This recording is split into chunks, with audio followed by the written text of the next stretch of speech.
and establish new projects through the following measures. First, to protect the domestic sugar industry, to curb the illegal sugar importations.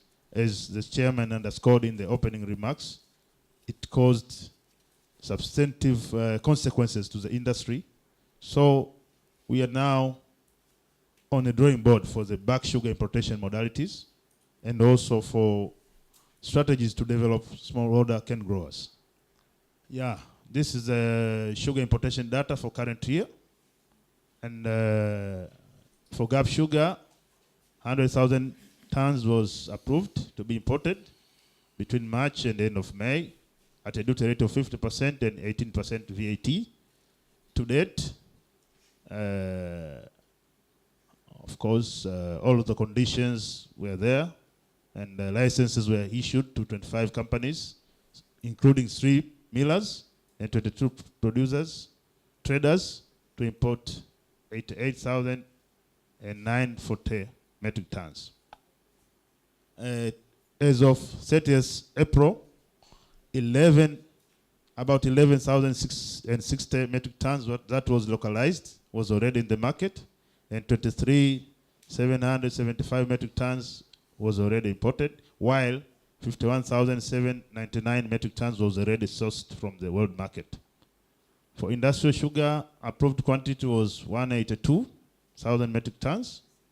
As of 30th April, 97 and 880 metric tons was already imported, reflecting 53.56% of the approved quantity. Now, government initiative. We have 5-year development plan for the government, which put sugar as a priority crop under BRN and stress on 3 key issues: establishment of large-scale sugar projects, improve accessibility to reliable markets, and the involvement and development of smallholder cane growers. 15 potential sites are already identified for the large-scale sugar projects. Thank you, Mr. Chairman. Thank you, Abdul, for a very elaborative presentation. May I suggest that we get a presentation from SBT on accompanying measures, and then a brief one, and I request Dennis Mtayoba, the presenter, who is the project coordinator, to be very, very brief. Thank you, Chairman. Once again, good morning, ladies and gentlemen. As I've been instructed, I'll be using only 10 minutes to just give you a very brief overview of what is happening in the AMSP, that is the accompanying measure for sugar protocol. For the sake of the stakeholders who are just hearing about the AMSP for the first time, this is an initiative, it's an intervention from the donors to cater for the competitiveness of the outgrowers in the ACPs, that is African, Caribbean, and Pacifics, on the disadvantage that was caused by the economic rearrangements in Europe in the last 15 years. The rearrangements had made a lot of economic disadvantages to the farmers in Africa, particularly Tanzania and sugarcane, in being specific. The objective of the intervention is to cater for the government support in assisting the farmers to be competitive in the global market for sugar and sugarcane growing specifically. And the main issues that are addressed in this intervention are infrastructure development for the outgrowers. We have the capacity building for outgrowers. We also have research and training. The next presentation will be on amended regulations 2015. It's a draft. The amendment will be presented by the senior legal officer from the Ministry of Agriculture, Mr. Dorie. Mr. Dorie, please. Thank you, Mr. Chair. I would like to take this opportunity to present the Sugar Industry Amendments Regulations 2015. Marekebisho ya kanuni za sukari za mwaka 2010 kwanza kabisa yanalenga kuimarisha usimamizi hususan katika yale maeneo ambayo yameonekana yanaruhusu uingizaji wa sukari kiholela. Mojawapo ya marekebisho hayo ni kuanzisha mfumo mpya wa uagizaji wa sukari kutoka nje. Marekebisho haya inaanzisha ni kuwa na consortium ambayo itakuwa inaagiza sukari through bulk importation. Kwa hiyo sehemu ya kwanza ya kanuni yenyewe inatoa tafsiri ya maneno mbalimbali. Mojawapo ni tafsiri ya neno consortium. Kwa hiyo mtaona pale tafsiri ya hilo neno.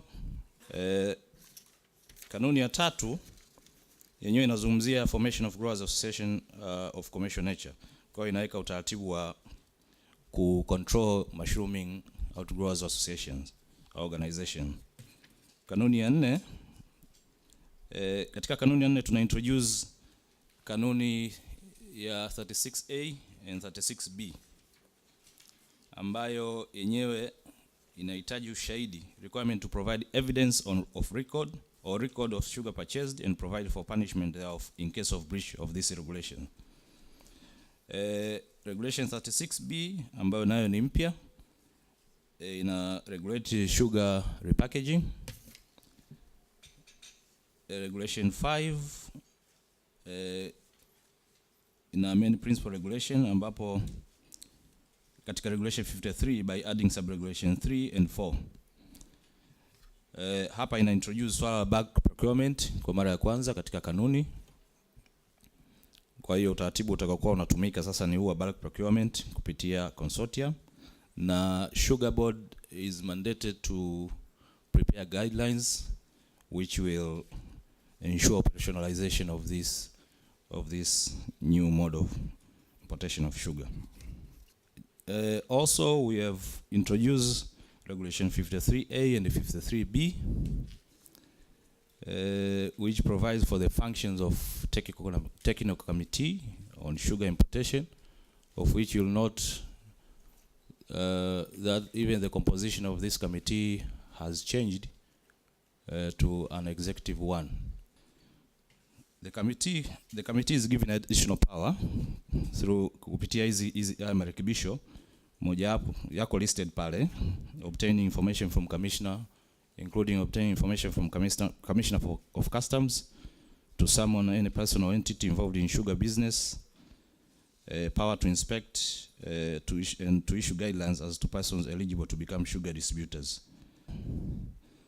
The issue of they must ensure that the decision thereon ensure competitiveness between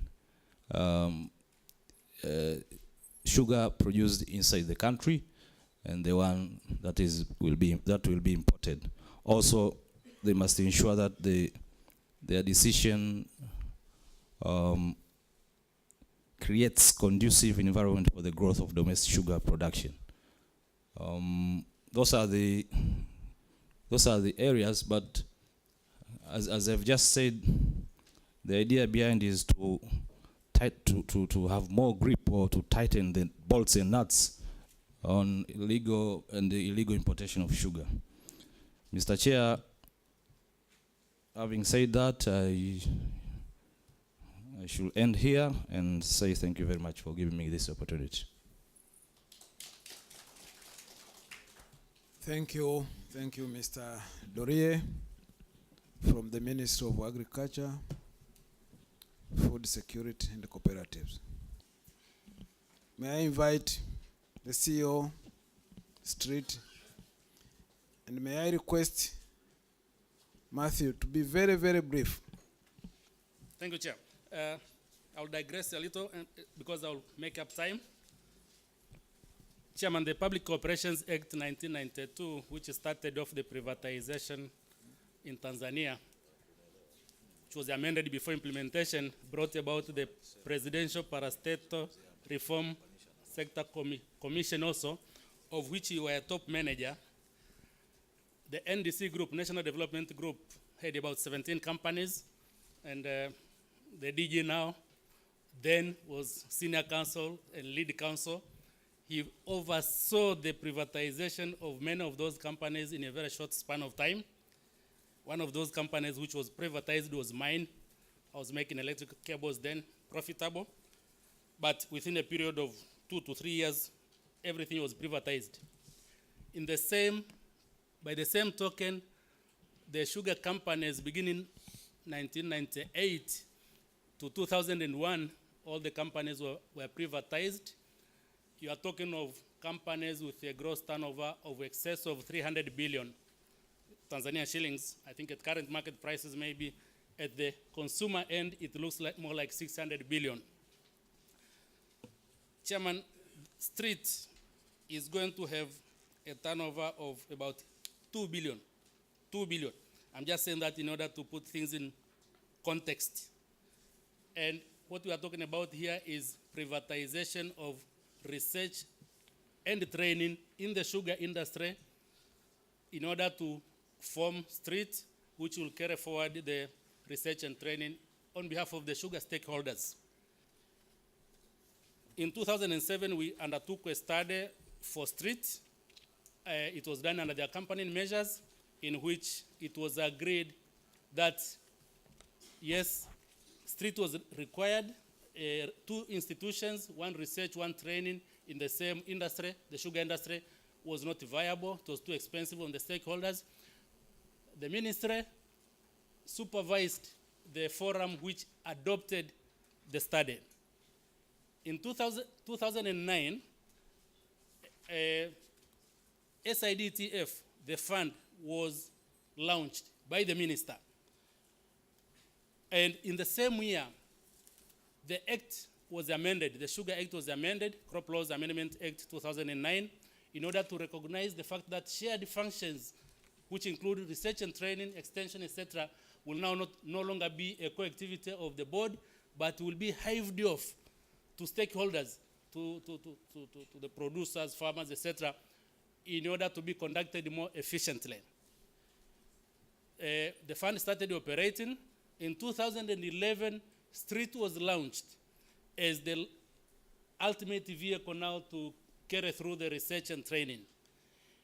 Street has been in operation since 2009, and of course the objectives of Street, as I said, is to conduct research, training on behalf of the stakeholders in the most efficient way possible. Chairman, I submit and I say that Street is at the crossroads because under the circumstances, unless something very drastic happens in terms of the speed with which the government is going to make decisions, then Street may be dead in the water, and that will not be to the advantage of the stakeholders. I thank you all. Thank you, Matthew. An assistant to the Director of Studies at National Sugar Institute, please. This institute, National Sugar Institute, was established in 1975. It is almost 40 years since it was established, and already we have trained about more than 13,000 artisans and technicians. The following are the challenges which National Sugar Institute is facing due to long transition to Street. NSI has no succession plan since 2007. Currently, the institute is facing challenges of lack of qualified and experienced professional employees due to retirees. It means that up to now, there is no any replacement of those employees which are retiring. Also, existing employees are being extremely overworked with the same salary. No extra payment is offered to them. Number 2, we have lack of NSI governing council since 2007. This is the backbone of the institute, or all activities to the institute. But since 2007, we don't have this governing council. So nothing can be done without this, and nothing can be done efficiently without the governing council. Also, we don't have strategic plan, and the one which we have ended 2010. So we need the one to be able to fulfill all the in and out of the strategic plan. We need human capital development, review of skills and knowledge, modern technology, Kenny growers issues, NSI Training Institute to continue, render its services to esteemed customers, SRI research activities to be improved. Also improvement in funding and new employment has to be done due to inadequate operation revenue, depreciation value, and the governing council and the strategic plan should be in place so as to rectify all these problems. Thank you very much. Thank you, Engineer Samuel. The next presentation will be from the Sugar Research Institute. I'm here to present the paper prepared by Sugarcane Research Institute at Kiba, and the paper is titled Progress, Achievement, and the Challenges of Technology Transfer to Sugarcane Outgrowers. Sugarcane Research Institute has a national mandate to do research which is demand-driven, client-oriented, to solve problems that limit, increase productivity and the quality of sugarcane, and also deals with the dissemination of research results to stakeholders and the scientific communities. Stakeholders here underlines are sugarcane manufacturers, milk planters, outgrowers, small-scale farmers. And in total acreage under sugarcane production in Tanzania, it's about 60,000 hectares, out of which 40,000 hectares is rain-fed, and mostly is undertaken by outgrowers, and this contributes to the total acreage of 66%. The major problems which faces the productivity and the quality of sugar canes are lower annual productivity, low sucrose content, as we have heard about renderment and other things, and the prevalence of pests and the recurrent drought, etc. The SRI Kiba undertaking the following activities in different sections. To start with is breeding, and under breeding we have quarantine, where the imported varieties are monitored before release, and we have closed quarantine at Kiba Station, as well as open quarantine at the Kilombero Sugar Company mill areas. And also we have smart screening trials which are undertaken at Kilombero Agricultural Training and Research Institute in Ifakara, as well as preliminary and advanced variety trial, national performance trial for adaptability, and all these are undertaken at estates. And also we have a pest and a disease section. This deals with assessment of pest and disease incidences and the control strategies in estates. In 2013-14 season, the SRI program started to test promising variety in outgrower field, and the test varieties you are seeing them there, and we have already analyzed the data for 2013-14, and the PC and the R1 data collection is in progress. The varieties are being tested under the improved practices, which are based on the NCO only. Until to date, 8 and 9 trials are in PC and the R1 respectively. Next, please. So our recommendation is to establish a system of input support to outgrowers